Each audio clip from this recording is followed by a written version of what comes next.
انفق، تم میرے رستے میں خرچ کر، انفق علیک، مجھ پہ فرض ہے کہ پھر میں تیرے اوپر خرچ کروں گا۔ تو یہ بات یاد رکھے، اللہ رب العزت ہم پہ رحم فرمائے۔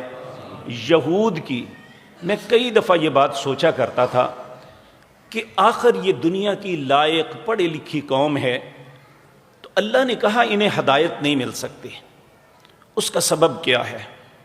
ایک طالب علم کی حیثیت سے انسان جس طرح مختلف ریسرچر ریسرچ کرتے ہیں، میں بڑی سوچ اس بات پہ آتی تھی آخر سبب کیا ہے؟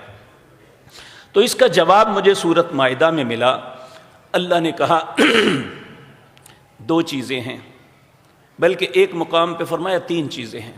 سب سے پہلی چیز سماعون للکذب، جھوٹ بولتے ہیں، جھوٹ سننا ہی پسند کرتے ہیں۔ دوسرا اکالون للسحت، حرام کھاتے ہیں، حرام خوری کرتے ہیں۔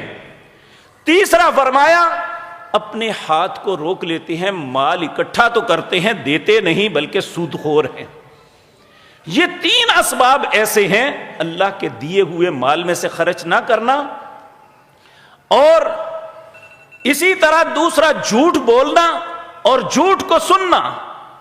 یہ وہ باتیں ہیں جس کی وجہ سے اللہ نے انہیں ہمیشہ کے لیے حق بات قبول کرنے سے محروم کر دیا ہے۔ آج بھی یاد رکھیں، اگر ہم ان تین باتوں میں سے کسی بات کو اپنی زندگی میں لے آئیں گے نا، ہم بھی حق سے دور چلے جائیں گے۔